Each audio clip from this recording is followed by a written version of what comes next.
segments that I would preach out.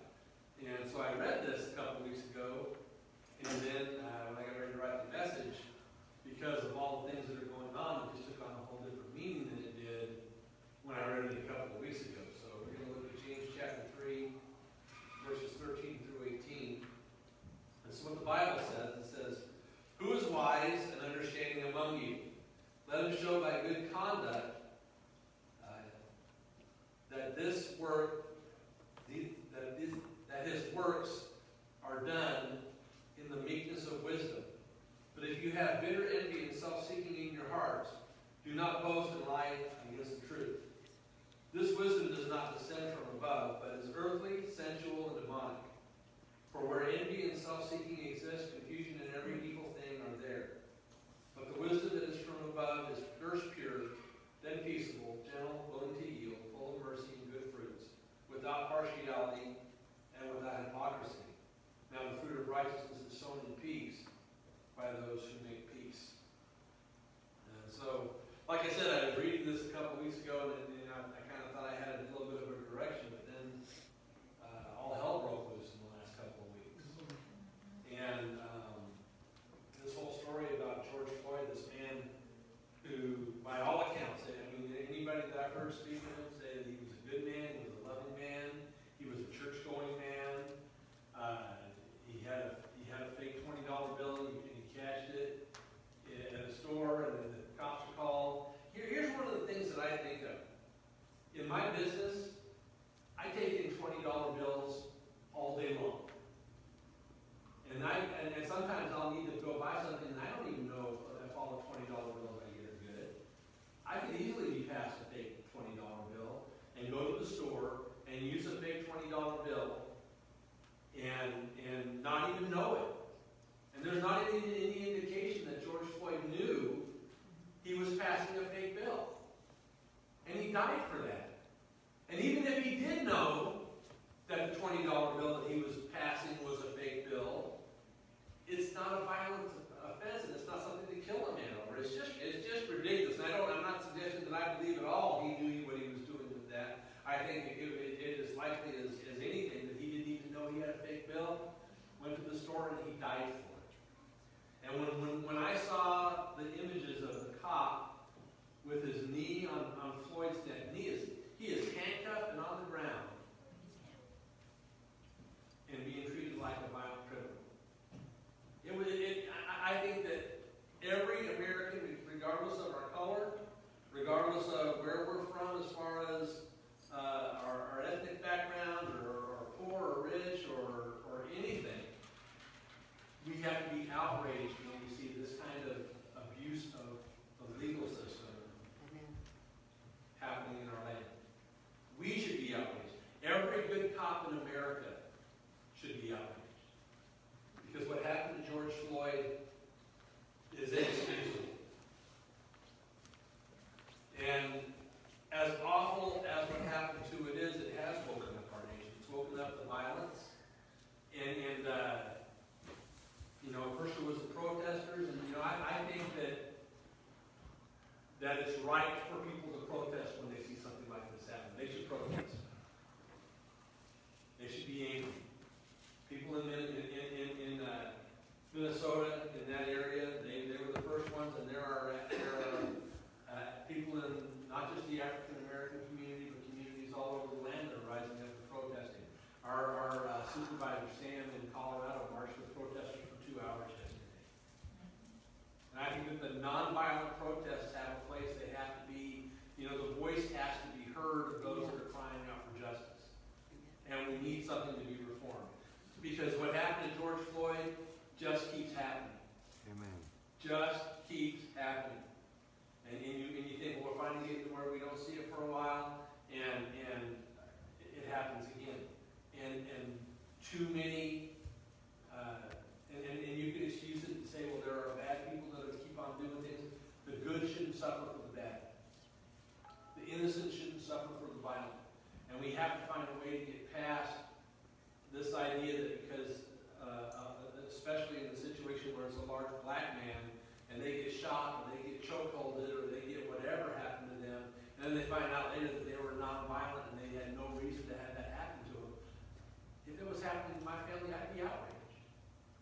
that happened to one of my cousins or it happened to one of my friends, I would be outraged.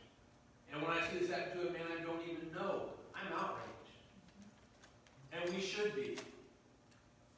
And the unfortunate thing is that the violence and the rioting that's broken out over this has nothing to do with George Floyd. They're saying right now that it's Black Lives Matter and Antifa, who always take a violent response to these things. Backed by money that we don't even know where it's all coming from, but these things are too big not to have some kind of backing. And they're destroying the land. I saw a man, an African-American man in this community who, in November, achieved his lifelong dream and he bought a sports bar. Then then COVID hit, and he's been waiting, and then these people come in and he's an African-American man. He's part of their community. He's one of the people that are outraged about what happened to George Floyd, but his business is burned to the ground. Who gets justice for him? Where does his justice come from? Mm-hmm. And the riots silence the voice of the protesters, because no one can hear the protesters because the rioters are screaming so loud, and the whole voice that should be heard, and then the thing that we should be seeking has lost its voice. And when I read this passage, what I see is that's man's wisdom. Man's wisdom that cries out for justice, but not with mercy, not with peace, not with the things that are from God, but with the things that are from man, that end up with violence. Man's wisdom will not bring us peace. Amen. Because our wisdom is based on what we know and our ideas, and the truth is that we're broken. Human beings are born into this world broken, and if we don't have Jesus living in our heart, if we don't have Jesus speaking to our minds, if we don't have Jesus speaking to our spirits, then all we have is our brokenness to bring our wisdom out of. And wisdom comes out of brokenness and never comes out clear. The wisdom that comes out of brokenness is a broken wisdom.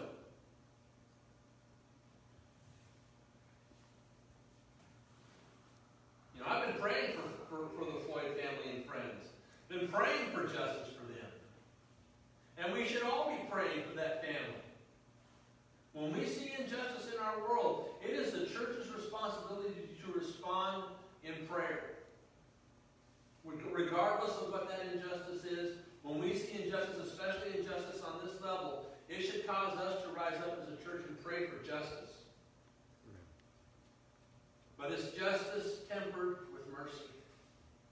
It's justice tempered with peace. Justice tempered with grace.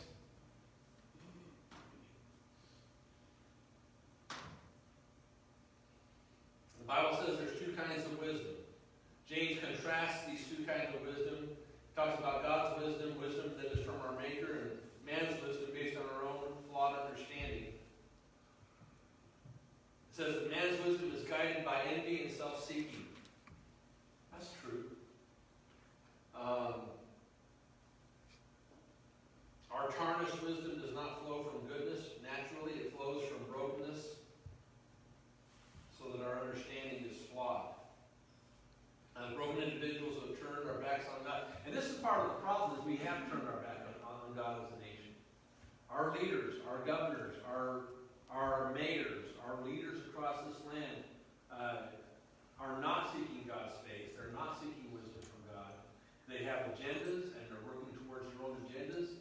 They've taken a social stance, and because of the social stance they've taken, when they have violence like this erupt, they can't do anything. Because if they do anything, it goes against the social position that they place themselves in.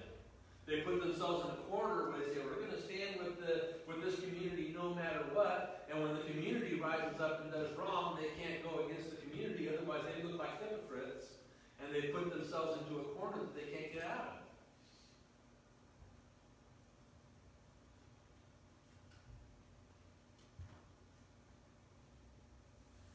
And it's not just the police that are broken, it's the inner cities that are broken, riddled with violence, with gang activity, and criminal activity, and drugs, and poverty. And you know, they live in a powder cave that is just waiting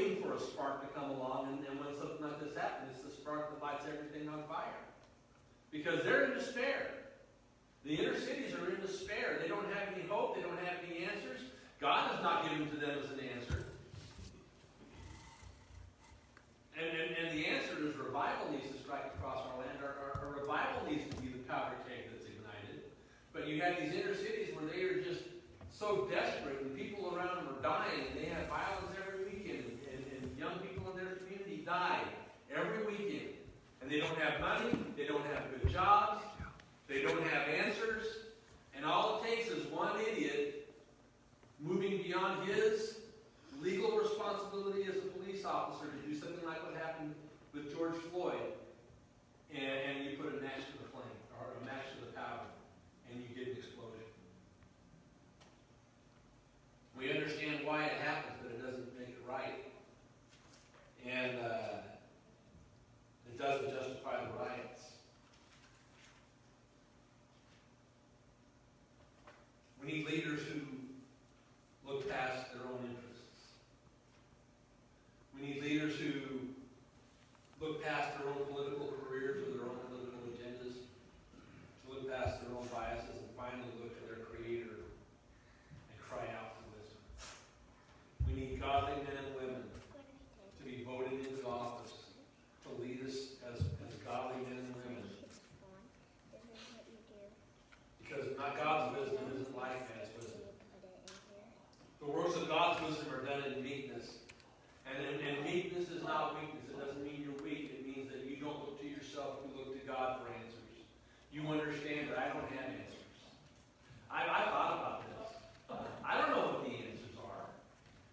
I see what's happening in our communities, these fires and the violence and everything that's happening around America right now.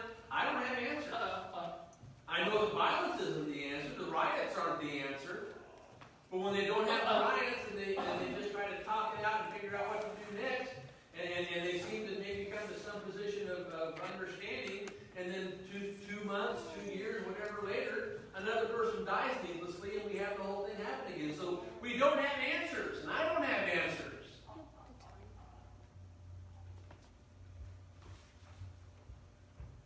But God has answers. God's wisdom is pure, peaceable, gentle, willing to yield, full of mercy and good fruits, without partiality, without hypocrisy. God's wisdom will bring answers. If we could have our police force and the inner city leaders and the people that are part of the community all come together under the voice of God and reason and pray together, there would be answers. If we would have inner city leaders go into their community and begin praying for their community and bringing God's voice to their community, maybe there would be answers. But what they've been doing doesn't work. We can't just keep on going another day, another week, another year, the way it's always been and say, oh, well, we hope it gets better, because we can't make it better with hope. We can only make it better with Jesus. We can only make it better with God. We can only make it better with revival. Amen. The inner cities don't need another stimulus. They don't need another plan. They don't need another leader. They need revival. Amen.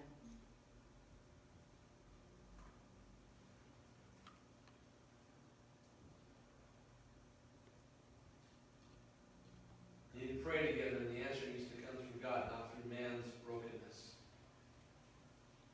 And right now, in the spirit realm, we may be very close to this happening, but in the flesh, we're nowhere near to this happening. Right. 2 Chronicles chapter 17, verse 14 is one of the most familiar passages from the church. It says that my people who are called by my name will humble themselves and pray, seek my face, and turn from their wicked ways.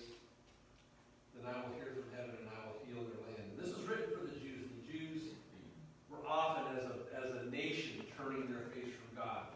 And so they had to turn back to God. But, the church needs to humble itself and pray and seek God's face.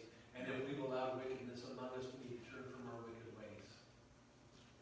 allowed the human religion to infiltrate the Christian church. We need to reject that human wisdom and ask for God's wisdom and seek His face and turn from anything we've allowed to penetrate the church that is not from God. Get it out of the church and restore ourselves to the place where God wants us to be, because I believe God has answers. Our land needs revival. Our land, I believe our land is crying out for revival. The blood of the innocent, the Bible tells us, cries out to God. Amen. And you can talk about George Floyd, but what about the blood of all the aborted babies? The innocent crying out. Our land is broken, and there's deep hurt. There's deep hurt in the African American community. And so often it becomes a situation where we see them as them and don't see them as us. But the color of our skin is an illusion. We're all made in God's image. And when a black man is killed the way George Floyd was killed, it's one of us that's being killed, not just one of them. And we must cry out for righteousness. We must cry out for God to bring healing to our land. We have to reject prejudice. Prejudice, I believe, is one of the stains that is still on the church in some areas. There are churches in the Deep South and even churches in every part of America that have allowed prejudice to infiltrate. And prejudice is a stain upon the church that has to be eradicated. We cannot be us and them. It cannot be that because we're not like another part of our community, that when violence happens in our community, it's them, not us. And we have to see every violence that happens to our community as a violence upon us. Amen. We have to reject prejudice and eradicate it from the church. Jesus wouldn't tolerate it. And we shouldn't tolerate it either. We have to learn to love beyond something as unimportant as skin color. We have to learn to love beyond ethnic background, or where someone comes from, or how much money they have, or how much money they don't have. We have to love beyond the ideas that separate us, and we have to find the things that unite us. And I want to say this. Whatever, we still have these ideas that because violence happens to a gay person, well, that's not us. They're still part of our community, and Jesus has called us to love them. And we have to break, we're going to say we're going to break down the prejudices, we have to break down all the prejudices. If we break down some of them because they make us comfortable, but we leave the prejudices in place that we don't necessarily see eye to eye with, then we really haven't broken down the prejudices. And we have to learn that Jesus loves all of us. And just because someone else is broken in a way that I'm not broken doesn't mean that their hurt isn't my hurt. We have to love each other. And our love for each other has to go beyond the boundaries that we're comfortable with. If we're going to break down the walls, then we have to break down all the walls. Amen. If we leave one wall in place, we fail. And we as a church have to rise up and say, I'm going to love fiercely. I'm going to love without regard. I'm going to love without prejudice. I'm going to love beyond my comfort zone. Because if one of us is hurting, then all of us are hurting. Amen. And that doesn't mean that I have to agree with someone's lifestyle. It doesn't mean that I have to agree that that person is doing something that I should jump on board with and say is okay. That's not what I'm saying. What I'm saying is we have to love them anyway.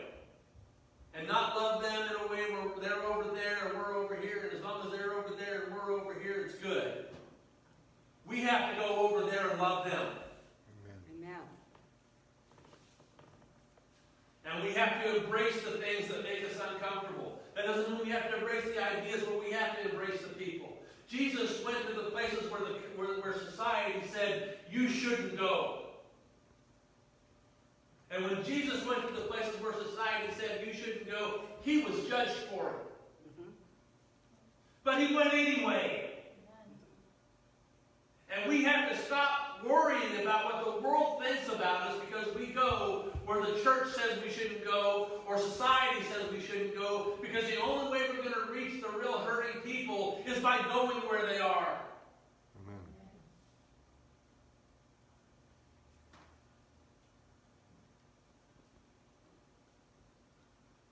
If you can see what's happening in America right now and your heart isn't broken, then I don't even know what to say to you.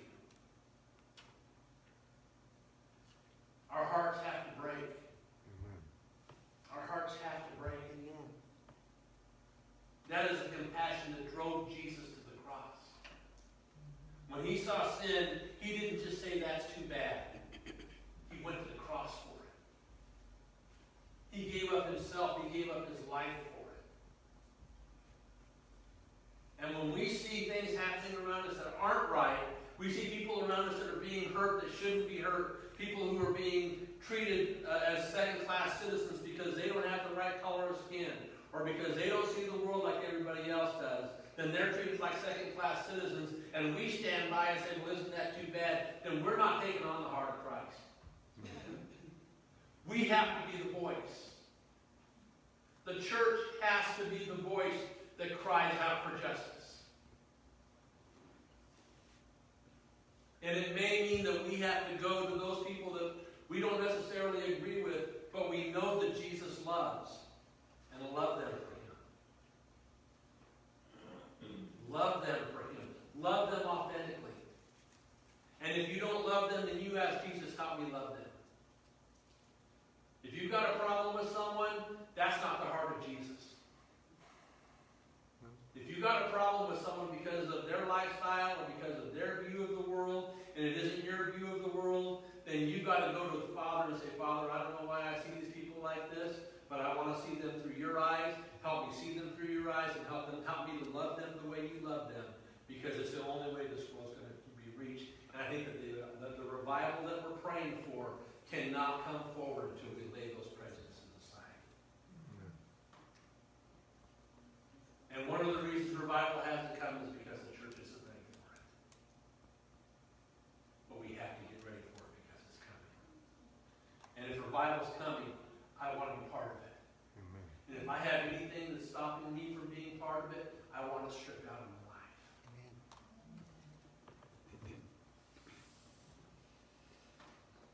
This is an awakening. This is an awakening for the church. This is a time for the church to rise up and say, if there's going to be this violence in the street, then we need to have violence in the kingdom. Amen. We need to pray violently. Amen. The Bible talks about the gates of hell and the violent taking those gates by force. We're the violent ones that take the gates of hell by force. And if we're not willing to be violent, then we will not prevail. Revival's coming. And revival's coming, and I want to be part of it. Amen. And whatever I have to do to get through my obstacles have to be broken through. We have to wake up. We have to wake up.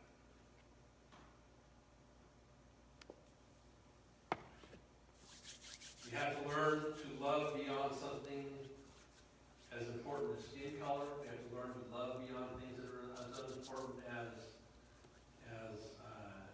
ethnic ideas or all the things that we let get in our way sometimes, and realize that we're all created in God's image.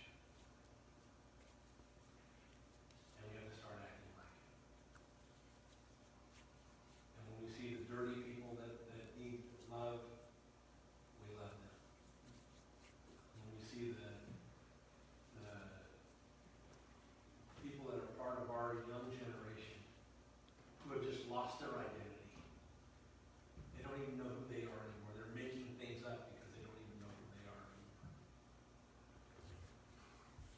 words they use to describe themselves seem to change every month because they're trying to figure out who they are.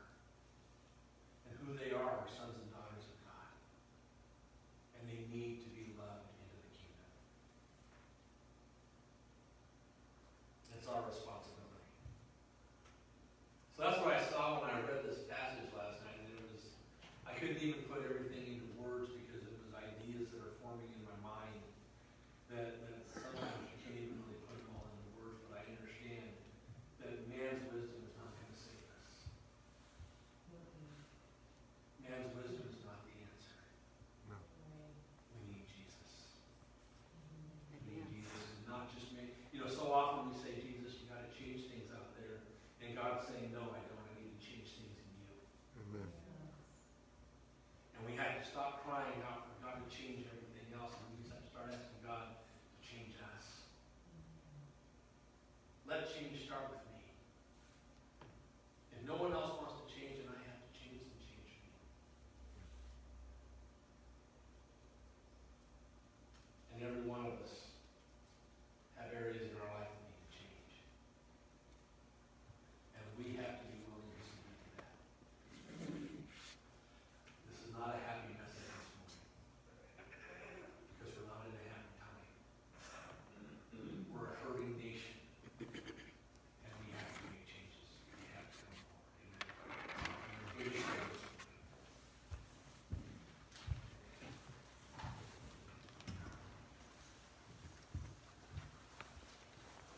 Father, in the midst of the violence, in the midst of Yeah.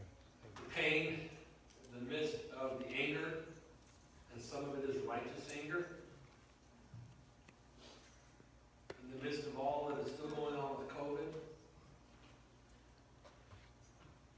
I take comfort in knowing that you have answers. Yes, Lord.